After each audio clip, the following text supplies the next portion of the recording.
It's Kate. And Oliver Hudson. Host of the new podcast, Sibling Revelry. That's right. We started this show because, you know what? No one talks about siblings and that dynamic. The siblings, they know each other better than anybody. Yes. You know. Listen to Sibling Revelry on the iHeartRadio app, Apple Podcasts, or wherever you listen to podcasts. I'm Jacob Goldstein. I used to host Planet Money. Now I'm starting a new show. It's called What's Your Problem? Every week on What's Your Problem, entrepreneurs and engineers describe the future they're going to build once they solve a few problems. I'm talking to people trying to figure out how to do things that no one on the planet knows how to do, from creating a drone delivery business to building a car that can truly drive itself. Listen to What's Your Problem on the iHeartRadio app or wherever you get your podcasts. Episode 242, Frugal Side Hustles, Digital Products with Ellie Talks Money.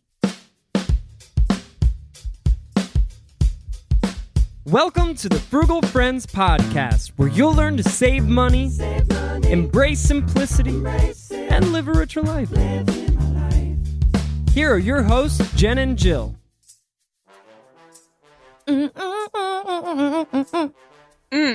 Welcome to the Frugal Friends Podcast. My name is Jen.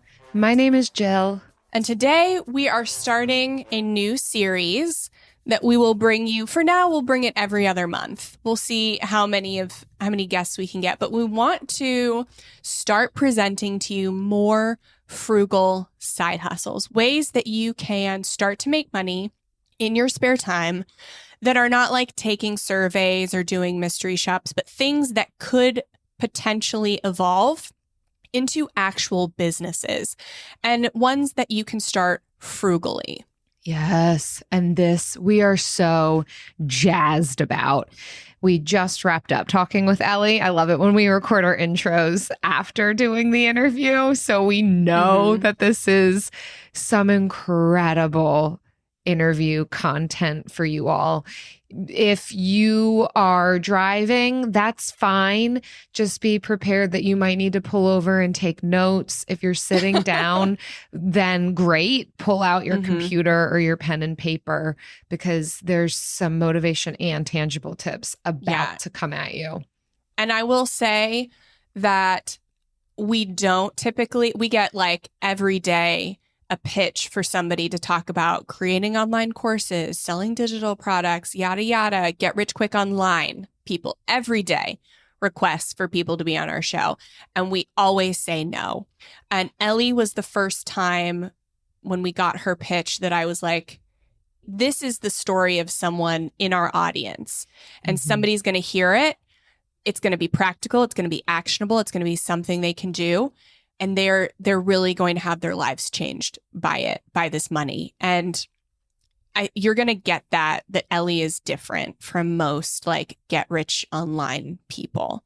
So I'm very excited. And relatable for that reason. Okay, so before we get into that and our incredible intro, which is just Ellie's bio, this episode is also brought to you by the internet, baby. It seems like it's been around for forever, but it's only getting started. You can try the internet out by going on your phone or computer, checking out the World Wide Web, WWW for short. Some cool stuff that you can find on the internet includes our eBook. It's free, it's online, and it's got hundreds of tips for saving money. Get yours at frugalfriendspodcast.com/ebook. The internet coming at you. With the free stuff. One of those free digital products that you might hear a smidge about in our interview. But this is something that we have done for years. It's something that, I mean, both Jill and I are experienced in. I've been in this world for a really long time. So it's something I'm always hesitant to talk about because it is mired with delusions of grandeur. From some of these people. And luck and privilege that got people to a place that is unattainable for others to get to. But then they get even more rich off of telling people that it is attainable, and that's frustrating. Yes. So there's just so much ickiness. But digital products are actually a legit way to make money in your spare time. So very excited to start this Frugal Side Hustle series. We'll have a lot more in the months to come. But if you want a few more making money without a lot of wasted time or money on businesses, we have a few other episodes. So episode 129 is how to make more money with a side business.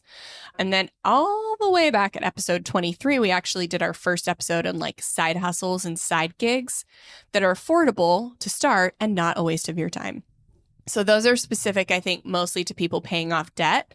And then episode 129 is more for people who want to create a sustainable form of income that may not move the needle so fast on paying off debt, but will be a long-term thing to rely on. Yes. So we are so excited to share Ellie with you. Ellie Talks Money. Ellie Diop is a business and strategy coach. She's the founder and CEO of Ellie Talks Money and Elevated Academy. And she's the host of the Get Elevated podcast. At 28 years old, after being rejected from over 50 jobs, not like this girl didn't try hard enough, Ellie took her $1,200 stimulus check to start a business that she turned into a multi-million-dollar business in less than 1 year. So that is where she started from. Yes, it sounds great, but you'll also hear about the work it took to get there. Mm-hmm. And it's realistic, it's authentic, and very excited to share it with you. And multi-millions doesn't have to be your goal, but Ellie shares some really amazing, tangible things to help at whatever your goal is for a digital product side hustle. So let's get into it. Mm-hmm.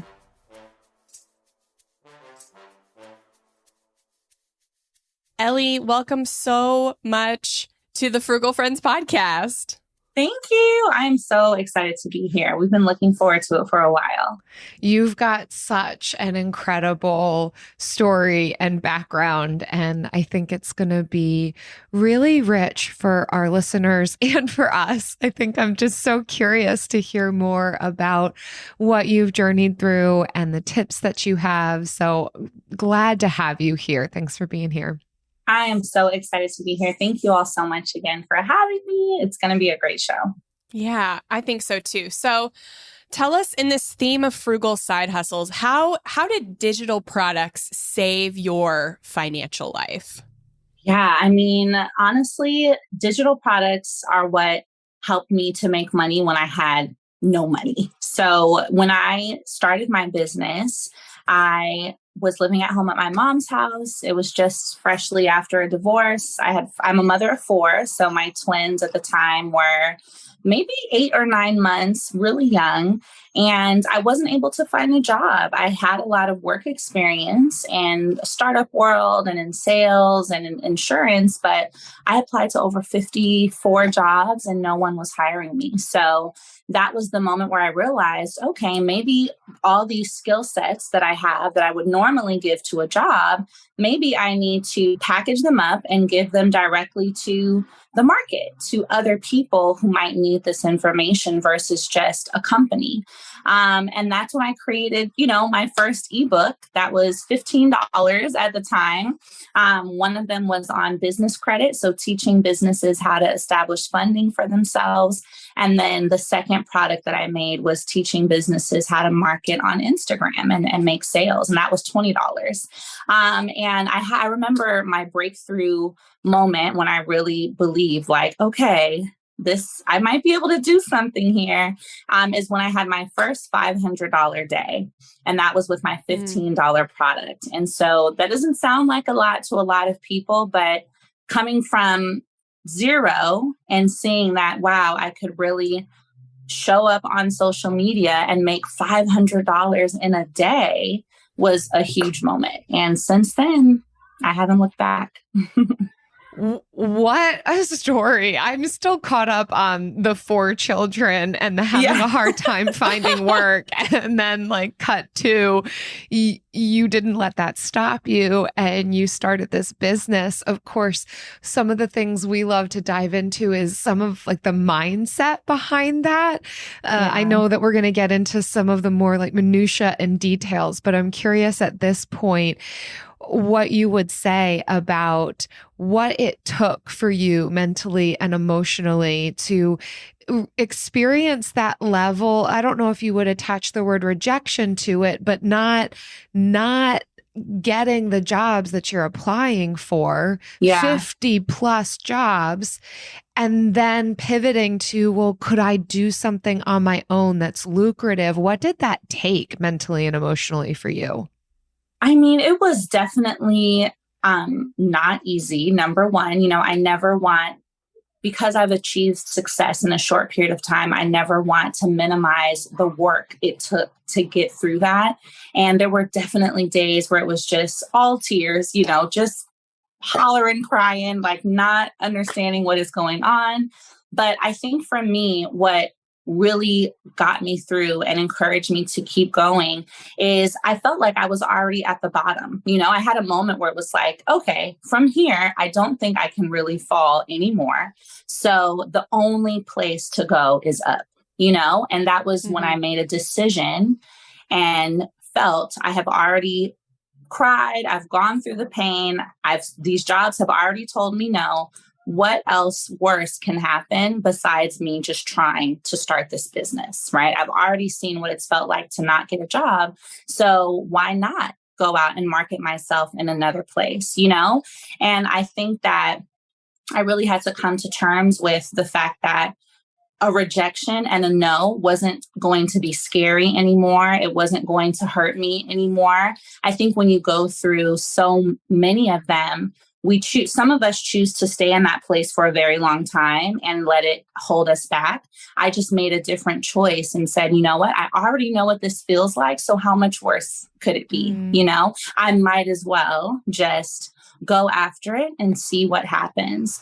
And I think another huge factor for me were my children, looking at them and not wanting to have this be our reality for 2+ years, 4 years, 5 years. I remember a moment specifically where I decided what I was going to be afraid of. And on one end, I was afraid to start my business and face more rejection. But on the other end, I was very afraid to look back in 3 years and still be living at my mom's house, still be on, social welfare, still be unemployed.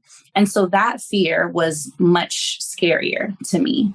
And so it's like, okay, well, then I'm going to have to suck it up and we're going to have to get to work, And so that's what I encourage a lot of my clients and students to do now when they face that fear of not wanting to put themselves out there. I ask them, well, what are you more afraid of? Are you more afraid of just not getting followers on Instagram?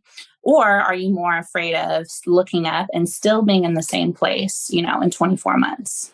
Being in the perceived worst place of life, it sounds as though sometimes might not be the worst place because it's the catalyst for something else. Like it is risky to start your own business, but when you're in a place where nothing else is working out, it's like that. If you can't go over it, can't go under it, can't go around it, go through it and let's see what happens here. Let's see what happens. Let's see what happens. That is amazing. Like I know. So I was laid off like 8 weeks before I gave birth to my first child. And that it was that timing and that forcing me out of my job was the biggest reason that I started like my freelance writing career that led me into doing this full time. Like, I don't think I would have had the courage to do it on my own, especially like knowing I was going to have a newborn. So like having these constant reminders is that the worst thing may not be the worst thing. Like it may be forcing you into something like of greater potential. Absolutely. And so I love seeing that in your story. But I don't want to minimize like the hard work that you did, like, because it's not this in digital products. And like, we know this because we have digital products. It's not if you build it, they will come. Yeah. So you had to build the product and then you had to market it. So like, what was that process like? And what do you think was, how were you able to do it like so successfully? Absolutely. For me, what really worked was doing a lot of market research. So I took more time than maybe others to really discover, okay, what does my audience actually need? And let me build trust with them before I sell them anything. So because I was already not making money, and because I was already in the process of really wanting to start this business the right way and also figure out what it even means to have a business, I took a lot of time to just create content in general, just sharing value with my audience. So before I had a paid product, I had a lot of free guides that I made. So I was showing people how to make an extra $1,000 a month or $500 a month doing focus groups. That was one of my first free guides because that's something I had done. I was in and out of focus groups 3 or 4 times a week, just making some extra money at that time. So I said, well, this might help people. Let me just put this together in a free guide and create content. So that kind of got me to see, okay, my audience is like me. They're needing additional money. They have a business, but they're not really sure how to get it started. And so then I started creating more content around what I knew how to do in my previous life as director of sales, how to make sales, how to market your business, how to position your business for funding, because I worked in a startup. And so by dropping all these little nuggets of content, I was able to see what was really getting the most engagement. And that's what I zoomed in on. So when I saw that people responded the most to how to position themselves for funding, how to scale their business, that's what I just went in on and continued to create content for. And then eventually my first paid product, which was my $15 business credit class. And so the key for me in marketing has been organic marketing. I've always created 3 or 4 pieces of content per day on Instagram. And I was also going live twice a day, pretty much 5 times a week at that very beginning, first year, I think, of my business. And I found that that is what really helped it to scale quickly because I wasn't just this person on Instagram who's all of a sudden coming out and teaching something, but I really wanted my audience to trust me. So I made myself overly available. I made all this content so that they could know I really knew what I was talking about. And then I felt that going live was going to be a great way for them to ask me a question on the spot. I would be able to answer the question on the spot. So then they would also have that additional comfort of, okay, this person is giving an information and as well, the information is working. So thirdly, I'm going to go ahead and buy from them. And so having that cycle on rotation is what really scaled me up quickly, I believe. Being overly available, being consistent, creating more content, and having a product that was low ticket enough to where a volume of people could afford it versus at a $500 price point, I might have narrowed myself into one section of the internet. But at a $20 price point, everyone more than likely has $20, especially if it's for something that is valuable to them, such as their business.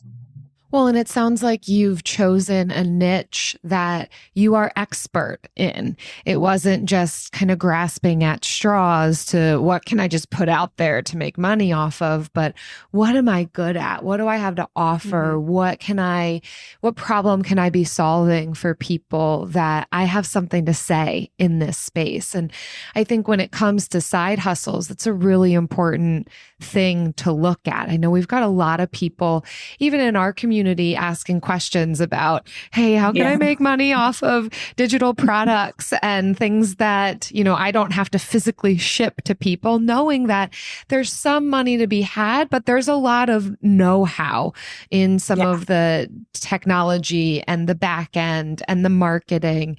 And so from your perspective with the journey that you've taken so far, Ellie, I'm curious, what was it like for you to start it? I mean, so if you want to talk about some of the startup costs, how you kind of began, and then if there's anything that you would have done differently too, I think that'd be interesting to hear. Yeah, definitely. So for me, starting was very low cost, low capital. I used my stimulus check essentially. So when those stimulus checks arrived back in 2020, I think the first round was $1,200, maybe, if I'm not mistaken. So of course my kids got their portion, but I didn't touch that. That just went for them. And then the $1,200 that came to me, I had a moment where I was like, all right, this feels like a sign. So we're just going to go ahead and use this. So I spent money on some domains. I purchased domains. I purchased, like a Shopify account as well. I hired like a designer on Fiverr for maybe $30 just to kind of help me make the website landing page look decent. I paid for a Canva subscription so I could do my own graphic designs. I upgraded my phone at that time to an iPhone 12. I got a ring light, just things that could help me look good on camera. I remember I purchased a couple things from Ross just so I could have a little bit of a background. And a part of that money also went towards me creating my LLC. So those were my initial costs, really. I always say that the rest of my costs were in time. I didn't spend a lot of money, but I did use time. So some of the other things that I did at the beginning of this business were making a list of what I knew how to do and the list of accomplishments I had in life and in business. So I always tell people, when you want to start your business, specifically when you want to start a digital product business, don't look outside of yourself, right? Because typically what you're most qualified to teach or what you're most qualified to make money from, you've already lived through, you've already experienced. You just need to make that list and determine what is it. So I made a list of all the things. What have I done at my job? What did I learn in school? What did I achieve at my job? How many people did I help? How many sales did we make? Just all the things. And from there, I narrowed down to, okay, what is the path of least resistance? So for me, that means what is something I can show up and talk about and do every day without it feeling heavy, without it feeling very hard? What comes the most natural to me? And for me, it was talking about business, sales, marketing, and funding. And so that's how I made the decision to kind of be in that realm with regard to my business. So I always tell my audience that, it doesn't cost a lot of money to make a lot of money. When people want to start a business and create additional income streams, it really does come down to maybe less than $1,000. And the rest of that is narrowing and looking at, what do you already know how to do? For example, if you're a vegan, you can make digital products showing people how they can transition to becoming vegan. Let's say you're really good at saving money. Maybe you have $10,000 saved in the bank. Somebody out there needs to know how to save $10,000, right? And so you creating products that educate people on how you've transitioned from point A to point B. There are so many people out there who are still stuck at point A who need to get to point B. And that is the center of your business, essentially. Oh, you're making this sound so attainable. It's so gold because everyone is on the internet pushing like, make money through this type of digital product or make money through this type of course or yada, yada, yada, yada. And it's not simple, but you have given people an actionable way to find out what they could be successful at. And it is so customized. Yeah. Like I hope people will go back and re-listen to what you just said, because that is the blueprint. It is. If you try and do it if you try to do it the same way somebody else did or do the same thing somebody else did because it worked for them, you will find it very hard to be as successful as they are. Yeah. And also the part about like, what are the things, like looking at your accomplishments and your expertise and then deciding what are the things I would like to talk all day about. Yes. So maybe not the thing that I'm most accomplished in or most experienced in if I hate it. What are the things that I am experienced and accomplished in that I like talking about? Because there's a difference between giving your audience what they want and being true to yourself. And that's also something that isn't talked about as much. So everything was just so gold. AI might be the most important new computer technology ever. It's storming every industry, and literally billions of dollars are being invested. So buckle up. The problem is that AI needs a lot of speed and processing power. So how do you compete without costs spiraling out of control? It's time to upgrade to the next generation of the cloud, Oracle Cloud Infrastructure, or OCI. OCI is a single platform for your infrastructure, database, application development, and AI needs. OCI has 4 to 8 times the bandwidth of other clouds, offers one consistent price instead of variable regional pricing. And of course, nobody does data better than Oracle. So now you can train your AI models at twice the speed and less than half the cost of other clouds. If you want to do more and spend less, like Uber, 8x8, and Databricks Mosaic, take a free test drive of OCI at oracle.com/strategic. That's oracle.com/strategic. oracle.com/strategic. Discover the heartwarming and hilarious world of sibling connections on Sibling Revelry with Kate Hudson and Oliver Hudson. You might be asking yourself, what is sibling revelry? Yeah, well, we just made it up. They'll have some laughs and maybe inspire some people along the way with universal tales of what it's like to grow up with brothers and sisters. We're full-blood siblings, the only full-blood sibling. In our family. Well, not in the world. I mean... No, in the whole world. That's just it. Like, no one... Dive into family tales and explore the human mind with guests like Joel and Benji Madden. And it's fun because we've decided to open it up, to really like all kinds of different siblings. And it's going to be an awesome season. It's more than a podcast. It's a celebration of the ties that bind us. Listen to Sibling Revelry with Kate Hudson and Oliver Hudson on the iHeartRadio app, Apple Podcasts, or wherever you get your podcasts. And it's so true. You have to find something that isn't going to exhaust you because, as we mentioned, having a business is not easy. There's so many things that come with it, like taxes and making sure you have a business bank account and, tracking your receipts and just all the things outside of getting the guts to start the business. So you want to make sure that in addition to all those things that you can actually sustain. And that's why I always say, choose the path of least resistance, something that you could actually continue to talk about every day and not be tired of it, because you're going to need that love for it in order to continue to push through all the other things that come with starting a business, right?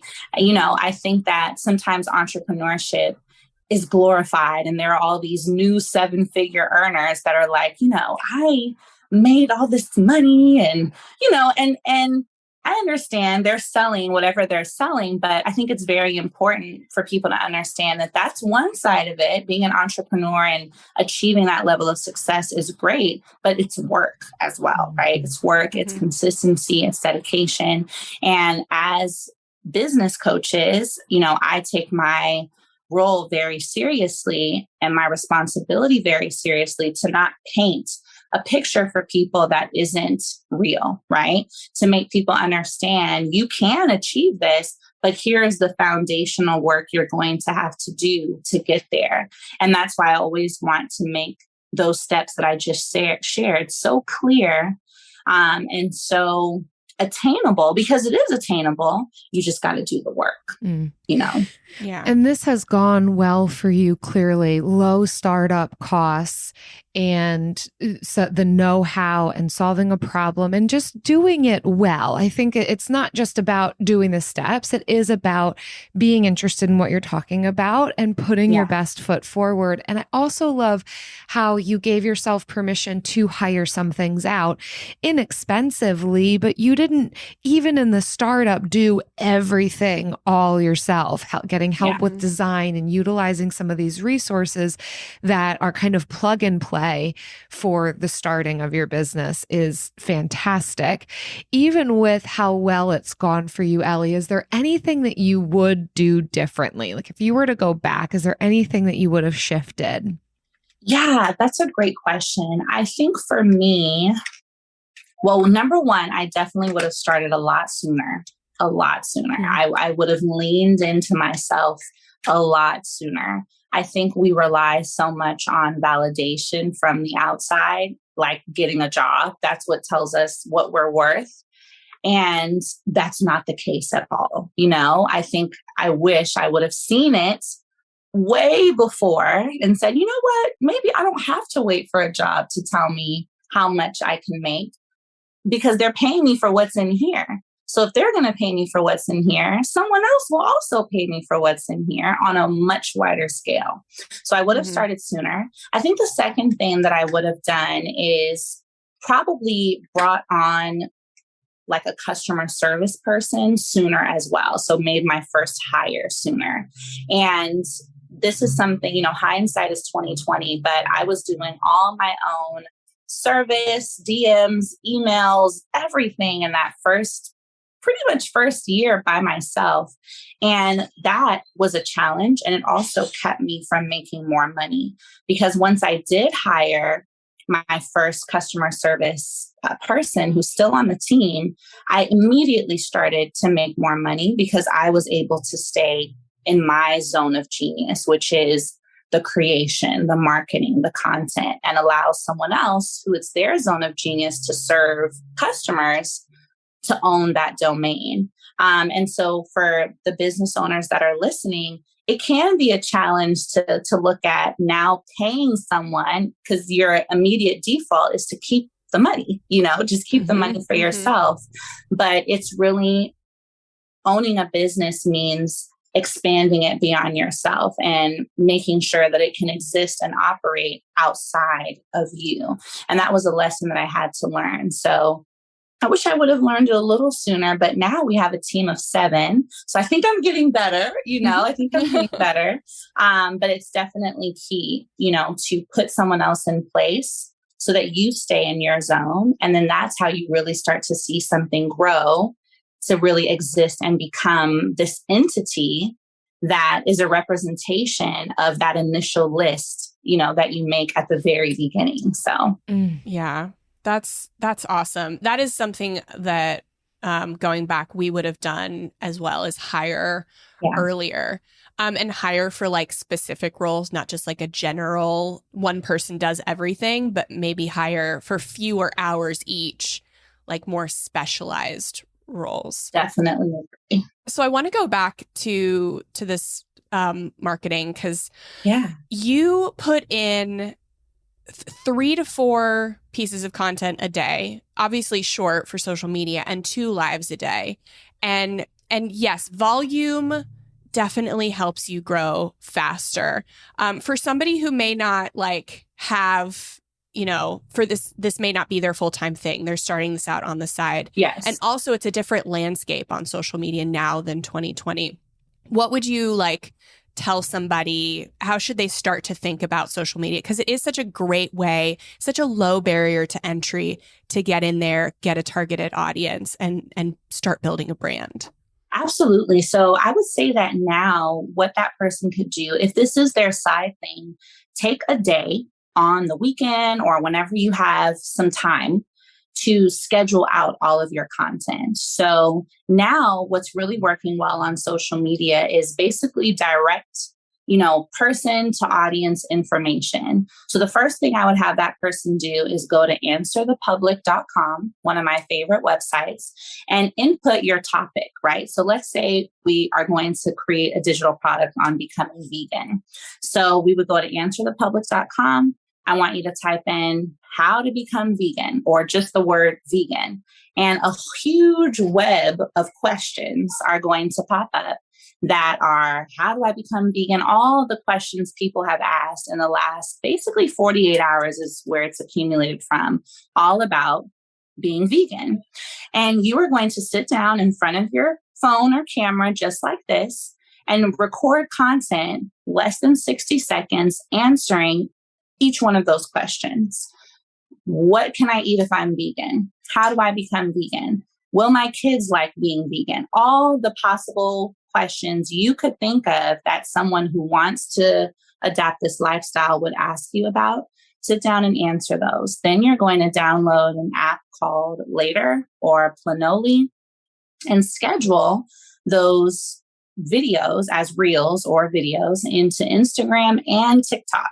See, TikTok wasn't really popping like it is now 2 years ago, but now you have to have TikTok in your marketing and you'll grow very quickly. So schedule those to post for you. So you really are working 1 or 2 days a week, recording all that content and then scheduling it out. And so what that's going to do, this activity, if you repeat this on a weekly basis, now you're going to inundate your corner of Instagram and social media all about being vegan. And the algorithms on both those platforms are going to recognize that your content is all about vegan lifestyle, healthy lifestyle, etc., and show your content to the people that are interested in that. And as a result, you're going to grow a following. And from there, what you want to do is ensure in each of those posts that you make, in your caption or at the end of your video, that you have a call to action. And so that call to action should be, if you're ready to lose this weight or if you're ready to change your lifestyle and try going vegan, get my 30 days vegan guide or whatever your class is going to be. Link in bio, right? And so having that repetition of people seeing you show up, deliver free value, and then always have a call to action that encourages them to take the next step, you're going to start seeing your following grow and you're going to start seeing your sales grow, as well as getting additional engagement on your content simply by having that repetition. So now, before I think in 2020, your reels had to be really pretty and your content had to be all these things. But now I think that people just want the information. And so if you can turn your phone around and talk straight to them, this is what is going to help you grow. So that would be like my routine for someone who works a job. Take 1 or 2 days out of the week, a couple hours, record, schedule, and do it again.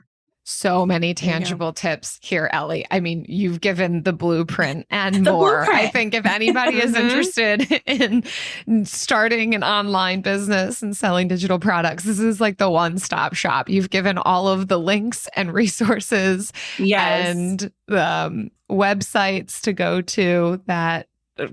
Man, thank you. This is beautiful and really inspiring and motivating.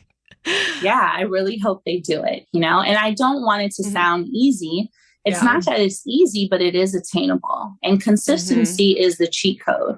I tell my audience all the time, consistency is the cheat code. It's not money. It's not looks. It's not, sure, privilege is key too, right? But consistency really is what will separate you from the rest of the pack.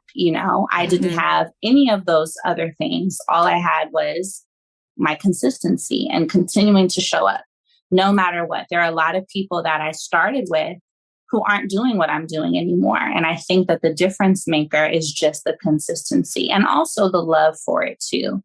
Wanting to deliver that information and then deciding to do it every day will really set you apart.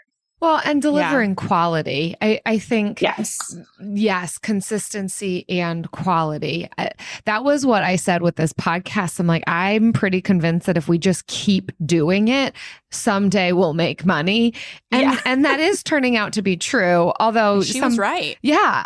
I do think it's a little bit more than just showing up, because if you just show up consistently with something terrible, it's not going to go well. But it is a massive part of it. Right. You can't have one without the other. Like, quality. It's so true. And it's, people that we started podcasting with for, 4.5 years ago aren't doing it anymore. Yeah. And it's, and their shows were just as good, if not better than ours. But it's really the consistency that makes a huge difference. And sometimes it's a slow build. Sometimes you get lucky and something happens and you like take off. But more often that takeoff is after a slow build. True. Yeah. So it's definitely something to be aware of. But yeah, it's not easy, but it is attainable. I loved that phrase. Mm-hmm. It is. It so is. Speaking of consistency and just showing up every episode, I don't actually know if there's quality to it, but there is consistency. I think there's quality. Oh, yeah. The Bill of the Week.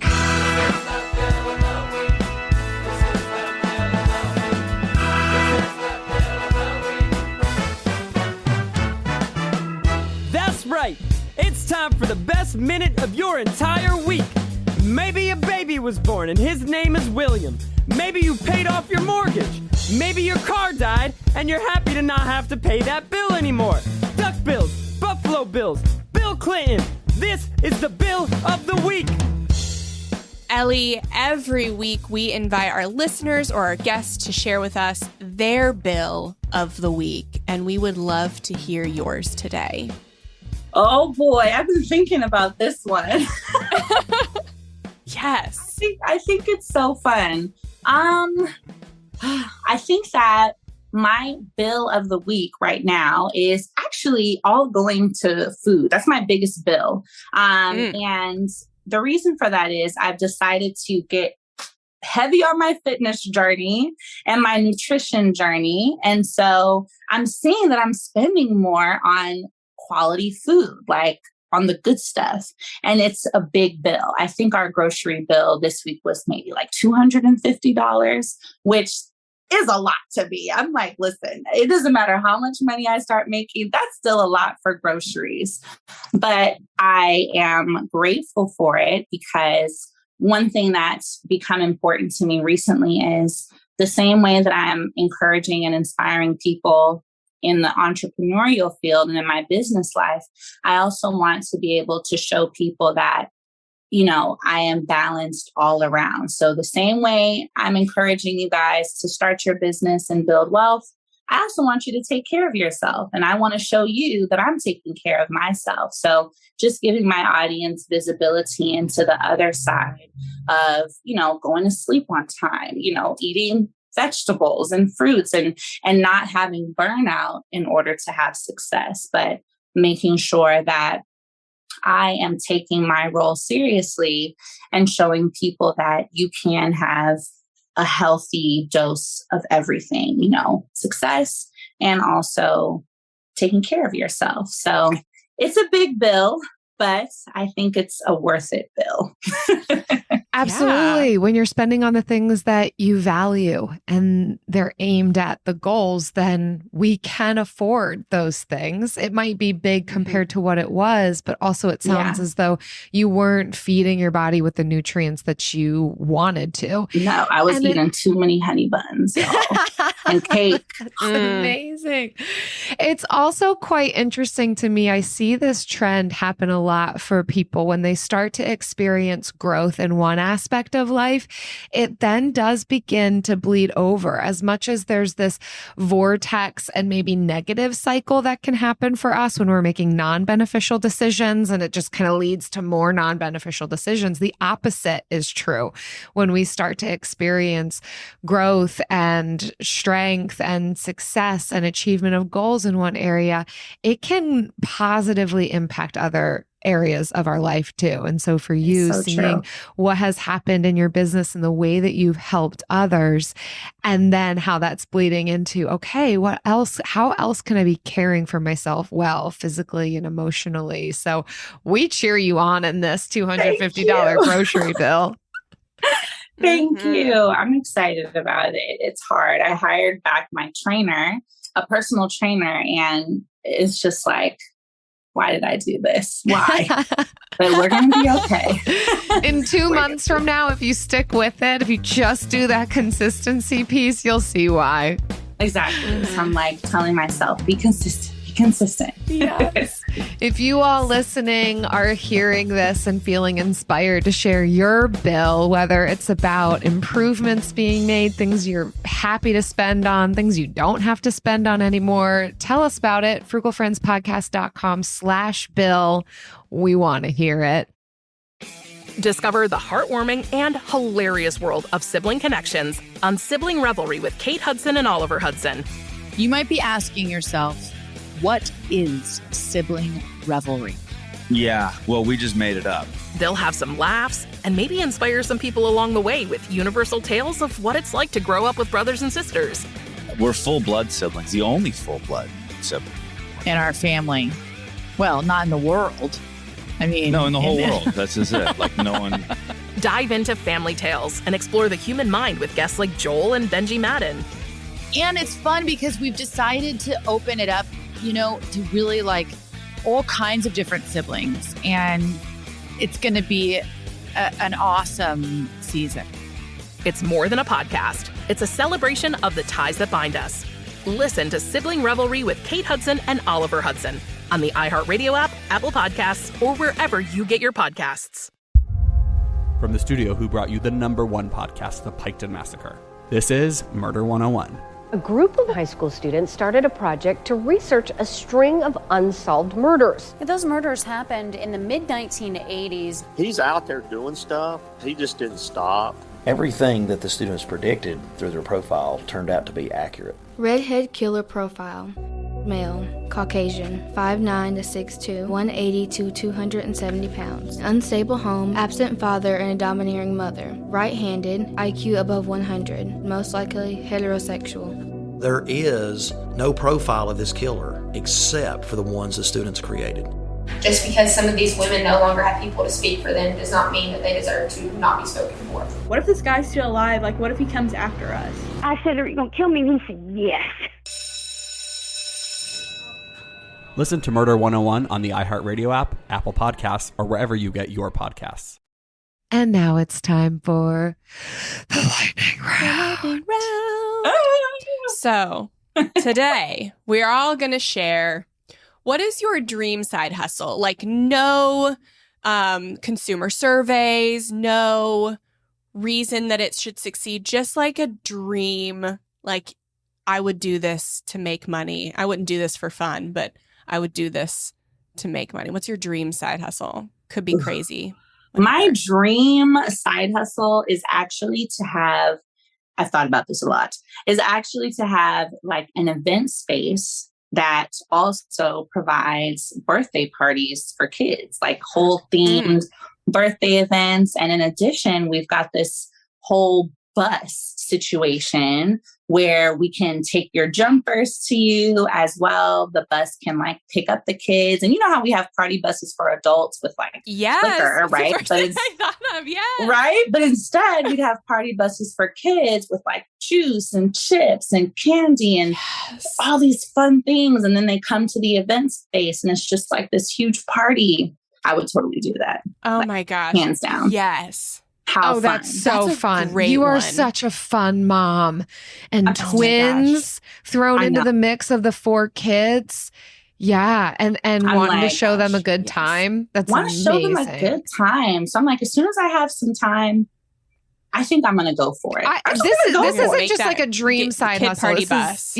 Like this is going to happen. You're about to do it. Party bus. I think that's innovative. I love it. Mine is not as fun, but it is. I've always thought it would be cool to like have like greeting card packs that you could buy, and they're specifically to give to your neighbors so people can get to know their neighbors on their street better. So you can form like relationships just specifically with your neighbors, and they would be funny cards like, it's cool living next to you. Or I love they would that. Yeah, funny, like only appropriate for people that like live on your street or something. Yeah, or like, let me know if you ever need some sugar or whatever the case. Right. Yeah. Oh, that's stuff cute. like that. I would totally give those out to my neighbors. Like, I'm that kind of person. So yeah, love it. First customer right here. You guys with your like actual ideas. I went a completely selfish route. I think I'm basically just describing the type it's a dream that will never, this one won't actually happen. I think I'm just describing the vacation I want, and I want to get paid for it. Like, I want people to pay me to try their wine in beautiful places while I arrange flowers. I do like arranging flowers. I go through their field. So you're arranging flowers, and they're just like, Jill, try my wine. Yeah. Well, first it starts with travel. It starts with, let me pay for your flight first class to my winery flower field, and then I walk through their flower field, and I pick their flowers, and then they're like, here, try our wine while you arrange the flowers, and then sleep in our beautiful Airbnb and we'll bring you breakfast, and then we'll pay you. Oh, this is a big dream. That's a dream. No, we're going to make it happen somehow, some way.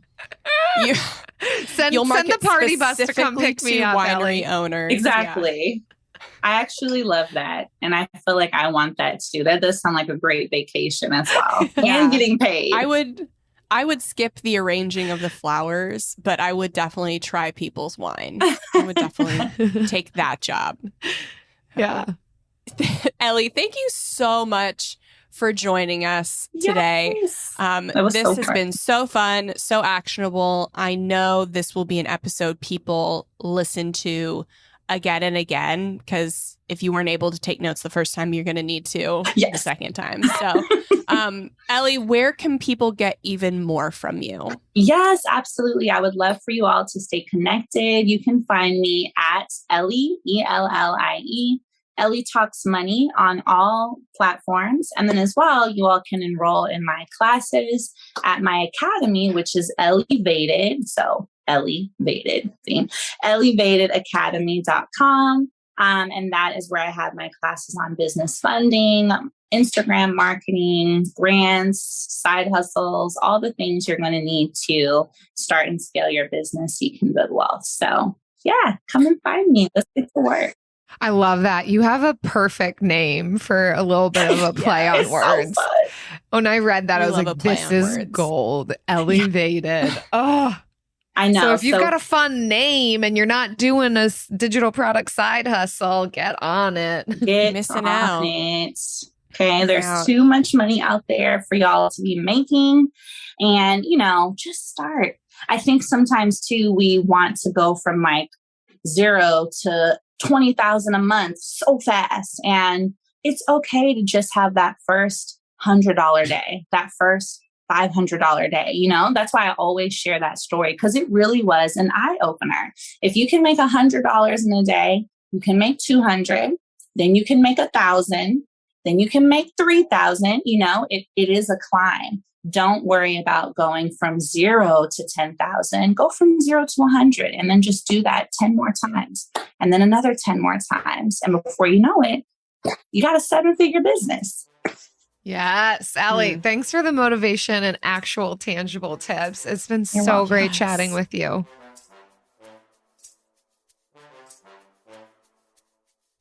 Yes, that is the blueprint. I think I can't say it any more clearly than that. It is not a guarantee for success, but you won't get rich replicating somebody else's product or method. And we say the same thing about personal finance. It's likely you won't succeed if you're just word for word following somebody else's definition of success. Yeah. So I love that she made it, it's not easy, but it is attainable to do something like this. I'm thrilled too that it felt as though Ellie organically addressed a lot of the barriers that would keep someone from entering into this, whether it's lack of digital know-how or feeling as though you don't have much to offer or wondering if there's room for you on the internet and in this space. I think she addressed each one of those things throughout this interview, that you don't have to have some certain type of degree to do this. If you have experience and know-how and something to offer, at least to the person who might be 5-10 steps behind you. And yes, there's room for you on the internet. And yes, you can hire out the things that you don't know how to do. And yes, there's resources. Even if you don't want to hire a person, there are templates online that can be useful. So I think for me, it was one of those like almost like a whack-a-mole. Like, what about this? What about this? What about this? And it is just like here. And this might not be for everyone, which I think is why we're talking about series of side hustles. But if this in any way piques your interest, then my goodness, Ellie is a wealth of knowledge. Absolutely. And thank you so much for listening. I hope you got a lot out of this.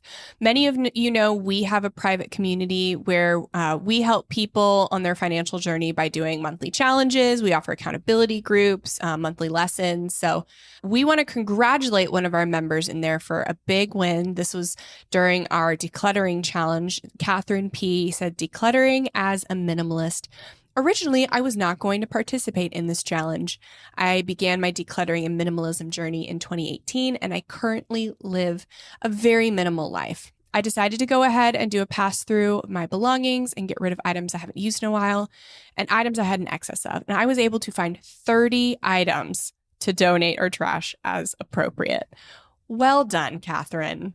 That's amazing. And I can so resonate. I feel as though, oh yes, I'm minimal. I don't need to participate in decluttering, only to realize life still happens and we do accumulate, even if we feel quite vigilant in where we've come to at this point in our journey. So I just so appreciate the humility in saying, you know what, let me give myself to this practice and see what I find and learn. And you did. You found things that you could give away or get rid of and continue to edit the lifestyle that you've built already. Well done, Catherine. Yeah. So thank you for listening. If you want to check out our monthly challenge community, head to frugalfriendspodcast.com/club to see what challenge we have coming up next. See you next time. Frugal Friends is produced by Eric Siriani.